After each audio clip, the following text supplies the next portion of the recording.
Knockout পর্বে থাকে না কোনো হিসেব নিকেশ, নেই গ্রুপ পর্বের পয়েন্ট সম্ভাবনার অঙ্ক, অতীতের খ্যাতিও হয়ে যেতে পারে অর্থহীন। এক ম্যাচ, এক সিদ্ধান্ত, এক ভুল, তাতেই বদলে যায় পুরো টুর্নামেন্ট। কি অপেক্ষা করছে পুরনো শক্তি, নাকি জন্ম নেবে নতুন বিষয়ে, এখনো সবকিছুই অজানা।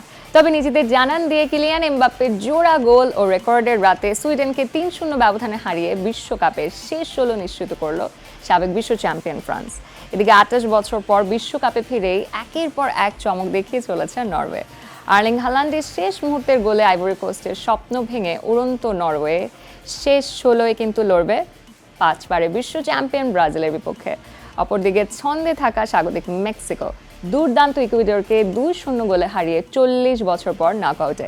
আজ রাতে মাঠে নামছে আরও ৪ পরাশক্তি। রাত ১০টায় ইংল্যান্ডের বিপক্ষে মাঠে নামছে কঙ্গো, আর রাত ২টায় হাই ভোল্টেজ ম্যাচে আফ্রিকার দেশ সেনেগালের প্রতিপক্ষ হচ্ছে বেলজিয়াম। আর বৃহস্পতিবার সকাল ৬টায় স্বাগতিক যুক্তরাষ্ট্র খেলবে বসনিয়া হার্জেগোভিনার সাথে। বাঁচা মরার এই লড়াই কেমন হতে যাচ্ছে, কার শক্তি বেশি, কার দুর্বলতাই বা কোথায়, আর শিরোপার দৌড়েই বা কারা এগিয়ে রয়েছে, মাঠ ও গ্যালারির উন্মাদনা এবং দলগুলোর চুলচেরা পারফরমেন্স নিয়ে আজ আমরা বিশ্লেষণ করব আরটিভির প্রতিদিনের বিশেষ আয়োজন কিক অফ অনুষ্ঠানে। পুরো আয়োজনে আপনাদের সবার সঙ্গে রয়েছে আমি নাজমুন মিম। বিশ্লেষণের জন্য আমাদের সঙ্গে আছেন আজকে বাংলাদেশের জাতীয় ফুটবল দলের সাবেক অধিনায়ক Mamunul Islam Mamun. Welcome to the show, কেমন আছেন? আলহামদুলিল্লাহ ভালো আছি।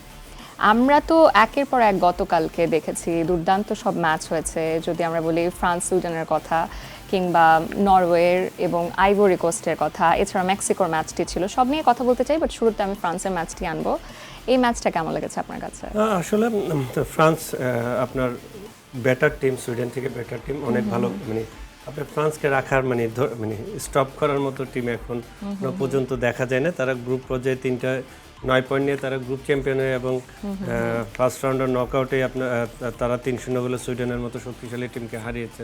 আমি মনে করি ফ্রান্স টিম দুর্দান্ত, বেশিরভাগ এমবাপ্পে অলমোস্ট তার ৬ গোল হয়ে গেছে। আপনার ওয়ার্ল্ড কাপে গোলের দিক দিয়ে 6 গোল এমবাপ্পের, 6 গোল মেসির। তারা দুইজনই এখন top scorer, plus I think টুর্নামেন্টের সেরা প্লেয়ারের দিকেও এমবাপ্পে অনেক দূর এগিয়ে। অ্যাসিস্টের দিকে, গোলের দিকে সেম থাকলে 2টি অ্যাসিস্ট এমবাপ্পের, এবং গোল্ডেন বলের দিকেও এমবাপ্পে এক ধাপ এগিয়ে। সব কিছু মিলে আমি বলবো যে ফ্রান্স দুর্দান্ত। এবং আমরা দেখেছি কিন্তু পুরো ম্যাচে 25টি শট ছিল এবং 12টি লক্ষ্যে ছিল ফ্রান্সের, এবং সুইডেনের শট ছিল 8টি। তো সেই দিকে আপনার কি মনে হচ্ছে যে ফ্রান্স? না, আসলে একতরফা ম্যাচ হয়েছে। ফ্রান্স একতরফায় ফুটবল খেলেছে এবং ডমিনেট করেছে মাঠে। অনেক সুযোগ মিস করেছে, অনেকগুলি বারে টাচ হয়েছে, গোলকিপার সেভ করেছে। সব কিছু আমরা একটা দুর্দান্ত ফ্রান্সকে দেখতে পাচ্ছি, যেটা অপ্রতিদ্বন্দ্বিতামূলক খেলে যাচ্ছে। তাদের কোনো প্রতিদ্বন্দ্বী এখনো তাদের পাশে আসে না 4টা ম্যাচেও।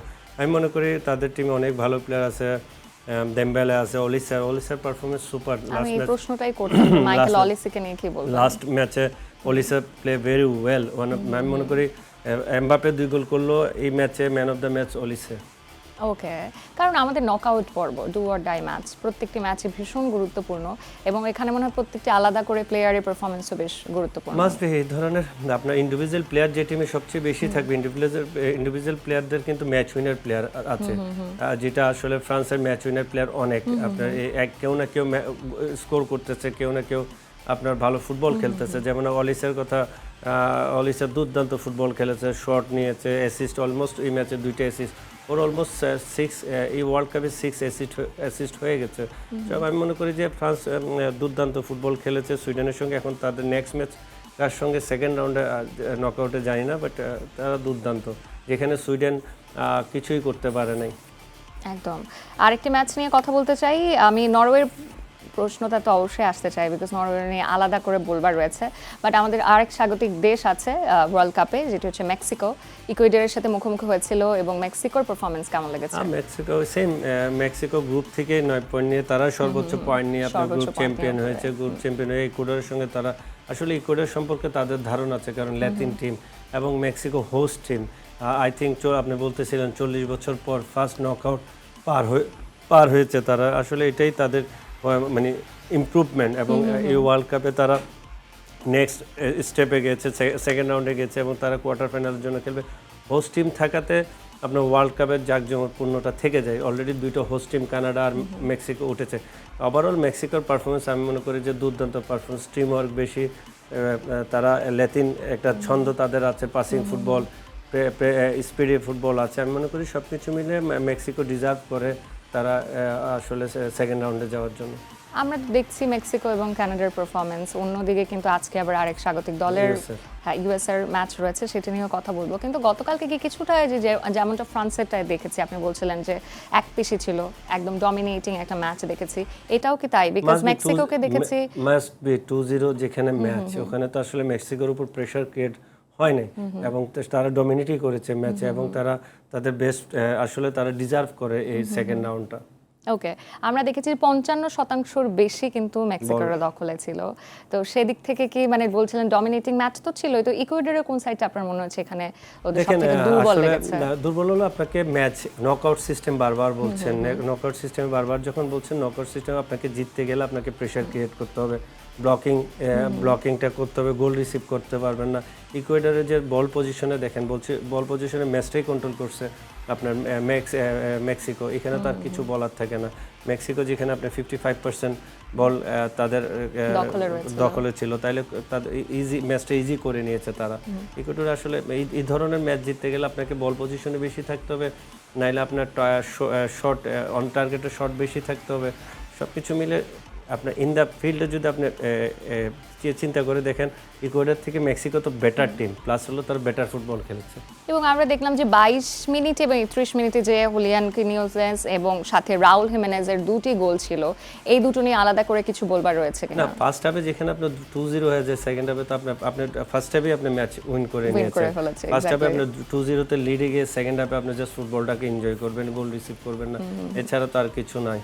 তাহলে এই জিনিসটাই মেক্সিকো করেছে, যেটা মেক্সিকো করা দরকার ছিল ফার্স্ট হাফে, 2 গোল ওই কাজটাই করে তারা ম্যাচটাকে ইজি করে দিয়েছে। তার মানে ম্যাচটা পুরোটাই বলা যায় এক্সপেক্টেড জয় ছিল মেক্সিকোর, ডিজার্ভ করে তারা ম্যাচটা। এই পর্যায়ে আসতে চাই নরওয়ে এবং আইভরি কোস্টের, মানে আমার মনে হয় অন্যতম হাই ভোল্টেজ ম্যাচ ছিল গতকালকে, তো এটি নিয়ে খুব কথাবার্তা হচ্ছে। প্রথমেই জানতে চাইবো পুরো ম্যাচটা এনজয় কেমন করেছেন? আসলে ম্যাচটা খুবই ভালো ম্যাচ হয়েছে, আমি ম্যাচটা দেখেছি। আসলে নরওয়ের যে অ্যাটাকিং শেপ, অ্যাটাকিং লাইন আসলে সুপার অ্যাটাকিং লাইন। আর আফ্রিকান ফুটবলের যে আপনি যদি চিন্তা করেন পাওয়ার টেকনিক ইউজ করেছে, বাট আমি মনে করি নরওয়ে ফার্স্ট হাফে 2-3-0 গোলে এগিয়ে যেতে পারতো, যখন নরওয়ের মিস হচ্ছিল, অনেকগুলি মিস হয়েছে, এবং সেকেন্ডে তারা আবার কামব্যাক করেছে, আইভরি কোস্ট কামব্যাক করেছে 1-1, আবার থার্ডে যে আপনার লাস্টের দিকে হাল্যান্ডের গোলে তারা এগিয়ে গেছে। সব কিছু মিলে ওভারঅল যদি আপনি চিন্তা করে দেখেন, ম্যাচটা আসলে একতরফা করা উচিত ছিল নরওয়ের, বাট একতরফা গোলের কারণে, মিসের কারণে হয় নাই। প্লাস আসলে ম্যাচটা নরওয়ে এনজয় করতেছে, আপনি প্রত্যেকটা ম্যাচের পর নরওয়ের সেলিব্রেশন দেখতে পাচ্ছেন আপনারা সবাই। আসলে নরওয়ে ওয়ার্ল্ড কাপে কত বছর, 24 না 28 বছর পর, 28 বছর পর তারা ওয়ার্ল্ড কাপে এসেছে, এখন তারা ওয়ার্ল্ড কাপটা এনজয় করছে তাদের একটার পর একটা। যেমন কানাডা 28 বছর পর, মানে আমরা তো শুধু এতটুকু বলতে চাই যে একের পর এক চমক দেখে যাচ্ছি, নরওয়ে যে এনজয় করছে সেটা বোঝাই যাচ্ছে। তবে এখানে আইভরি কোস্টের পারফরমেন্সটা নিয়ে আলাদা করে বলতে চাই, বিকজ নরওয়ে কিন্তু বেশ শক্তিশালী একটি টিম। সেটা বলা যায় একদম 86 মিনিটে তো আমরা আর্লিং হাল্যান্ডের কাছ থেকে একটা গোল পেয়েছি, বাট 39 মিনিটে কিন্তু 21 বছর বয়সেই বলা যায় আন্তোনিও নুসা তার গোলটি দেখেছি। নুসার গোল দুর্দান্ত, তাদের প্রথম 2 গোল দুর্দান্ত গোল হয়েছে। আপনি হাল্যান্ডকে এই ধরনের স্পেস দিলে আপনি গোল রিসিভ করবেনই, বাট প্রথম 2টা গোল ছিল, দুই টিমেরই 2টা গোল ছিল সুপার গোল, মানে খুবই সুন্দর গোল, এবং আসলে প্লেইং ম্যাচ খুব সুন্দর হচ্ছিল। ম্যাচটা আসলে 50-50 ম্যাচ। এখানে আপনি নরওয়ের অ্যাটাকিং জোনটা খুব স্ট্রং, যেটা আসলে নরওয়েকে এগিয়ে দিয়েছে। তাদের স্কোরার কিন্তু দুটোটা অ্যাটাকার, 4-3-3-তে 2 স্ট্রাইকারই গোল করেছে এবং হাল্যান্ড গোলে ফিরেছে। আমি মনে করি যে ম্যাচটা আসলে আবার বল পজিশনে 55% নরওয়ের দখলে ছিল, 50% নরওয়ের দখলে ছিল, মানে প্রত্যেকটা ডিপার্টমেন্টে নরওয়ে এগিয়ে ছিল। দ্যাটস ওয়াই নরওয়ে ম্যাচটা জিতে। এবং 5 জুলাই কিন্তু বিশ্ব চ্যাম্পিয়ন ব্রাজিলের মুখোমুখি হচ্ছে নরওয়ে, এবং এর আগে কিন্তু তারা যতবার মানে মুখোমুখি হয়েছিল, ব্রাজিল 2বার হেরেছে, 2বার ড্র হয়েছে, এবং আমার মনে হয় 1998 সালে বিশ্বকাপের গ্রুপ পর্বেও তারা খেলেছিল। তো সেদিক থেকে কি মনে হচ্ছে ম্যাচটা? না, আসলে টাফ ম্যাচ হবে। ধরেন দুইটা টিমে এক্সট্রাঅর্ডিনারি প্লেয়ার আছে, দুইটা টিমে ইন্ডিভিজুয়াল প্লেয়ার আছে, দুইটা টিমে ম্যাচ উইনার প্লেয়ার আছে। এই ধরনের ম্যাচ হচ্ছিল 50-50 ম্যাচ হবে। এখন এই ধরনের ম্যাচে আপনি কিভাবে ম্যাচটা নিজের কন্ট্রোলে নিতে পারবেন। আসলে কি আমরা 50-50 রাখছি? মাস্ট বি এখনকার পারফরমেন্সে 50-50 ম্যাচ এটা। কিন্তু পরিসংখ্যান কিন্তু বলছে নরওয়ে অনেকটা এগিয়ে আছে। না, ব্রাজিলকে আপনি 5 বারের বিশ্ব চ্যাম্পিয়ন ব্রাজিলকে তো আপনাকে আলাদা রাখতে পারবেন না। ব্রাজিলের যে বিগত performance only for Morocco match ছাড়া যে 3টা ম্যাচ তারা খেলেছে 3 গোল 2-1। জাপানের সঙ্গে লাস্ট যে ম্যাচটা খেলেছে তারা তো আসলে ইন্ডিভিজুয়ালের প্লেয়ারের কারণে ম্যাচ উইনার অনেক প্লেয়ার আছে, দেশ হয়ে তারা এগিয়ে গেছে। আমি মনে করি যে এই ধরনের ম্যাচ 50-50 ম্যাচ হবে, দুটো টিমই স্পেস পাবে, দুটো টিম স্পেস ক্রিয়েট করবে, যে কোনো যে সুযোগটা কাজে লাগাবে সে এগিয়ে যাবে। বাট অনেক হাড্ডাহাড্ডি একটা ম্যাচ হবে মামুন ভাই, কিন্তু একটু ইন্টারাপ্ট করতে চাইবো যে লাস্ট ম্যাচটা যদি ব্রাজিলে দেখি, সেখানে জাপানের মতো টিম, জাপানের থেকে অবশ্যই নরওয়ে অনেকখানি এগিয়ে আছে, কিন্তু জাপানের সাথেই দেখেছি ব্রাজিল একেবারে শেষ মুহূর্তে যে technical Japan technical discipline team. Japan not like a নরওয়ের মতো তাদের হাল্যান্ডের মতো বা ওয়ার্ল্ডের বেস্ট নাম্বার 9 আছে তেমনও না। আপনাকে বুঝতে হবে যে আসলে ওই ম্যাচটা হাড্ডাহাড্ডি লড়ার রিজনও আছে। ব্রাজিল অনেকগুলি মিসও করেছে, বাট ওই তুলনায় জাপান কিন্তু প্রত্যেকটা ডিপার্টমেন্ট যদি আপনি চিন্তা করেন, শুট, বল পজিশন, কর্নার, পাউল, সব দিকে কিন্তু ব্রাজিল ফার বেটার তাদের থেকে।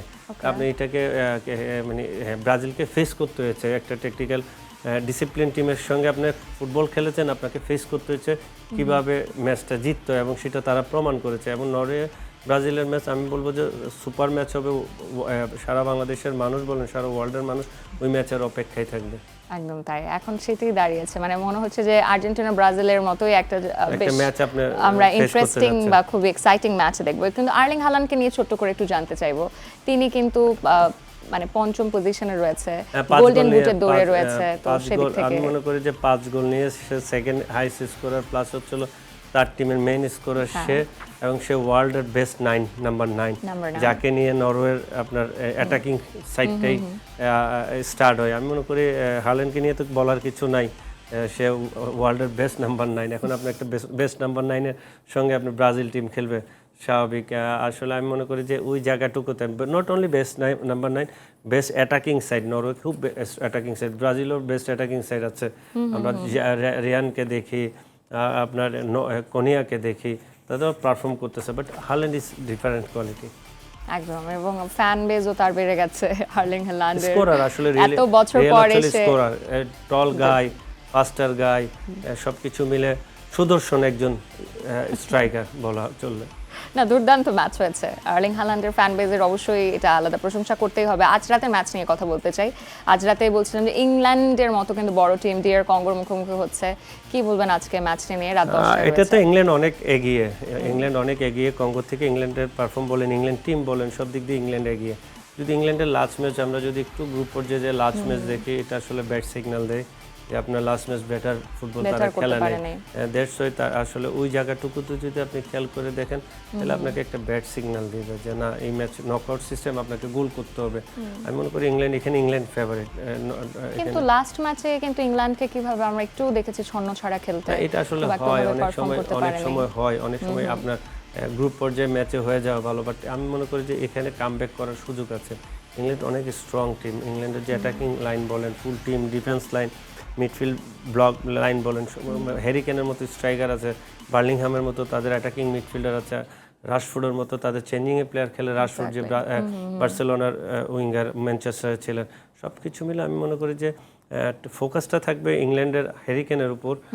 আসলে টিমটা আসলে ম্যাচটা ইজি হবে না, বাট আমি মনে করি যে ইংল্যান্ড যদি প্রপার তাদের ফুটবল খেলতে পারে, আই থিঙ্ক ব্যবধান বাড়তে পারে। কোনো কি আজকে মনে হয় চেঞ্জেস আনতে পারে টিমে? না, ওদের টিমে আসলে চেঞ্জ নেই। সাকা আছে ওদের, না উপরে কোনো পরিবর্তন তাদের আসবে না। কিন্তু ডিআর কঙ্গোকে তাহলে কতটুকু, মানে আপনার প্রেডিকশনটা কি এগিয়ে রাখছেন? ইংল্যান্ড অনেক দূর এগিয়ে, অনেক দূর। ওকে, তাহলে আমরা একটু প্রেডিকশনটা এক্সাক্ট জানতে চাই। 3-0 আমি আসলে এইভাবে প্রেডিকশন করি না, তো আসলে আমি বললে বলা যায়, বাট আপনার ফুটবলে কোনো প্রেডিকশনের কাজ হয় না। আপনি ফুটবল ম্যাচে প্রেডিকশন করতে পারবেন না, বাট এতটুকু মানে বাট অনেকে কিন্তু প্রেডিক্ট করছে, এবং অনেকে কিন্তু প্রেডিকশনটা দেখা যাচ্ছে আমাদের বাংলাদেশের যদি শান্তর কথা বলে, যদি অন্ধকারে যদি গাছের মধ্যে একটা ঢিল মারেন, ওখানে কয়টা কাক বা পাখি আছে আপনি জানেন না, একটা পাখি পড়বে, এটাই স্বাভাবিক। এই ধরনের ঢিল আসবে, এই ধরনের 10 জন 10 কথা বলবে, একটা রেজাল্ট আসবে। প্রেডিকশনের থেকে বড় বিষয় হচ্ছিল আপনার ম্যাচটা কেমন হবে। এটা এক পেশিয়ে ম্যাচ হবে, এটা ইংল্যান্ড, আমি মনে করি ইংল্যান্ড এক পেশিয়ে করে নিবে তার কোয়ালিটির দিক দিয়ে কঙ্গো কী করবে, ডিপ ডিফেন্ডিং খেলবে, কাউন্টার অ্যাটাকে যাবে, সুযোগ পেলে গোল করবে। কিন্তু কঙ্গো কিন্তু ফার্স্ট ম্যাচ পর্তুগালের সঙ্গে তারা ড্র করেছে, এটা আপনার মাথায় রাখতে হবে। ওকে, আমরা রাত 2টায় ম্যাচ রয়েছে বেলজিয়াম এবং সেনেগালের, তো এই টাফ ম্যাচ কি মনে হচ্ছে, কেমন হবে? ইন্টারেস্টিং ম্যাচ, টাফ ম্যাচ, এটা আসলে বলা মুশকিল, বাট সেনেগালকে এগিয়ে রাখবো। সেনেগালকে এগিয়ে রাখবেন। আর কোনো বেলজিয়ামকে কেন না, আপনি পেছনে বেলজিয়ামের রাখছেন? আসলে বেস্ট জেনারেশনটা নাই, এবং দুই টিমই তাদের গ্রুপের লাস্ট ম্যাচে 5 গোলে জিতেছে এবং তারা দুজন আই থিঙ্ক কনফিডেন্ট। বাট আমি সেনেগালকে এগিয়ে রাখার রিজন হচ্ছিল আমরা যে বেলজিয়ামকে দেখি, বেলজিয়ামের ওই বেস্ট জেনারেশন এবং গ্রুপে সেনেগাল কাকে কাকে ফেস করছে, সেনেগাল ফেস করছে ফ্রান্সকে, সেনেগাল ফেস করছে নরওয়েকে, ওই জায়গা থেকে সে কোয়ালিফাই করেছে। তাইলে আপনার তার জন্য টাফ প্রতিপক্ষ সে অলরেডি ফেস করছে এবং ওয়ার্ল্ডের বেস্ট অ্যাটাকার দুই টিমের সঙ্গে সে ফেস করে আসছে, তারা জানে। এই দিক থেকে আসলে বেলজিয়ামের অ্যাটাকাররা স্লো, একমাত্র বেলজিয়ামের আপনার ফিনিশার আছে গুড ড্রিবয়েন আসলে শেষের দিকে, এখন ড্রিবয়েনের আসলে পারফরমেন্স কতটুকু সে দিতে পারবে, আসলে তাদের কি প্লেয়ার সে এখন নর্মালি আপনি যদি দেখেন ওভারঅল মিলে তাদের মেইন প্লেয়ার হচ্ছিল গোলকিপার অ্যান্ড ড্রিবয়েন, আর হলো সেনেগাল আসলে এমন টিমকে ফেস করে আসছে, তারা জানে যে কিভাবে এই ম্যাচ জিততে পারে। তো তারা যদি তাদের নর্মাল ফুটবলটা খেলে আসলে টাফ।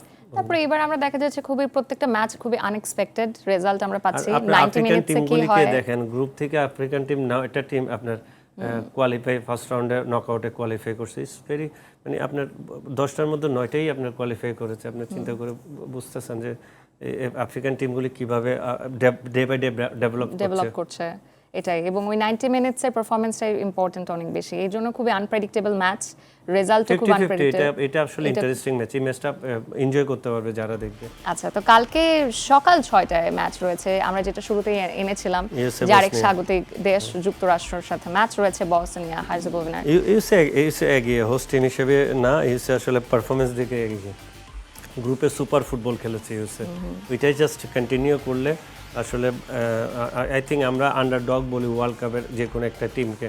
তো বসনিয়া তো এখানে আমি না, আন্ডারডগ হচ্ছিল ইউএসএ, কারণ ইউএসএর এত সুন্দর ফুটবল বিগত ওয়ার্ল্ড কাপেও দেখা যায় না, তাদের কোনো ম্যাচেও দেখা যায় না। এবার কি আমরা একটু আন্ডারডগ টিমগুলোকে সবথেকে ভালো পারফরম্যান্স দেখছি, ডিআর কঙ্গোর কথা যদি বলি, বা আমি যদি কেপ ভার্দের কথা বলেন, মানে নরমালি আসলে আন্ডারডগ বলতে আপনার ইউএসএর ফুটবল স্টাইল, যে ফুটবল প্লেইং ফিলোসফি বলেন, ফুটবল প্লেইং স্টাইল বলেন, খুবই সুন্দর।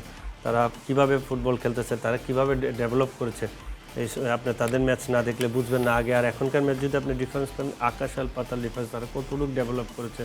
আমি মনে করি যে তাদের হোস্ট হিসেবে অলরেডি 2টা হোস্ট সেকেন্ড রাউন্ডে চলে গেছে, কানাডা আর মেক্সিকো, তারাও আজকে এটা কোয়ালিফাই করবে। আই থিঙ্ক তারা তাদের বেস্ট ফুটবলটা যদি খেলে, আসলে বসনিয়ার সঙ্গে তাদের এত মানে প্রবলেমে পড়তে হবে না।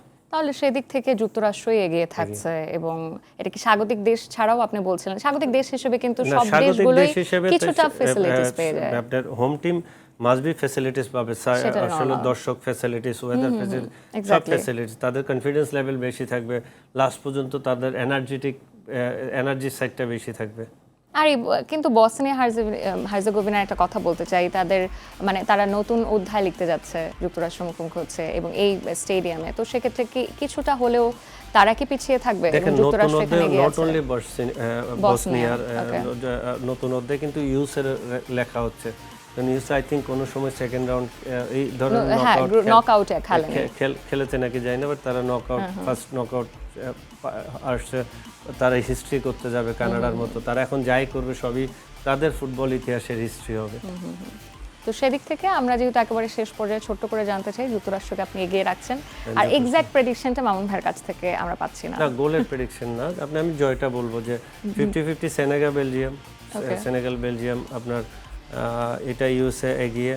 তারপর আরেকটা ম্যাচ বললেন আজকে রাতে যেটি বলেছিলাম আমরা ম্যাচটার কথা, যেখানে মুখোমুখি হচ্ছে ইংল্যান্ড এবং ডিআর কঙ্গো, সেখানে ইংল্যান্ড এগিয়ে থাকছে। তো দেখা যাক আজকেও বেশ, মানে আমার মনে হয় নকআউটে প্রত্যেকটি ম্যাচই বেশ উত্তেজনাপূর্ণ ম্যাচ হচ্ছে, কারণ হারলে আপনাকে চলে যেতে হবে, এই জায়গাটুকুতে আপনাকে ফোকাসটা রাখতে হবে। যেমন ফার্স্ট ম্যাচে, যেমন ফার্স্ট গ্রুপের ম্যাচে যেমন আপনার নেদারল্যান্ড আউট হলো, জাপান আউট হলো, জার্মান ওয়ার্ল্ড চ্যাম্পিয়ন আউট হয়ে গেছে, একটা আপনার মানে ম্যাচ, একটা ওয়ার্ল্ড কাপের প্রথম থেকে 2টা চ্যাম্পিয়ন চ্যাম্পিয়ন সেখান হওয়ার থেকে টিম চলে আউট গেল, হয়ে গেল। বিদায় নিয়ে চলে গেল। সব থেকে বোধহয় খারাপ লেগেছে জার্মানি চলে যাওয়াটা। হ্যাঁ, এটা জার্মানি খুবই নেদারল্যান্ড আনএক্সপেক্টেড বিদায় ছিল। আনএক্সপেক্টেড বিদায় ছিল জার্মানির, এটা ট্রু। অসংখ্য ধন্যবাদ মামুন ভাই, দেখা যাক আজকের ম্যাচগুলো কি হয়। অসংখ্য ধন্যবাদ আসবার জন্য। দর্শক, টান টান উত্তেজনা আর মাঠের চুল চেরা বিশ্লেষণ দেখতে দেখতেই আমরা চলে এসেছি আমাদের আজকের আয়োজনের একেবারে শেষ প্রান্তে। ফুটবল বিশ্বকাপের গতি প্রকৃতি কোন দিকে মোড় নেয়, কারা হাসে শেষ হাসি, তা জানতে চোখ রাখুন আমাদের আগামীকালের পর্বে। দেখা হবে ঠিক আগামীকাল ঠিক একই সময়ে। ততক্ষণ পর্যন্ত ফুটবল উন্মাদনায় মাতুন, সবাই ভালো থাকুন, সুস্থ থাকুন। আর হ্যাঁ, বিশ্বকাপের সব খবরের লাইভ আপডেট পেতে সবসময় RTV অনলাইন এবং ডিজিটালসের সঙ্গে থাকুন।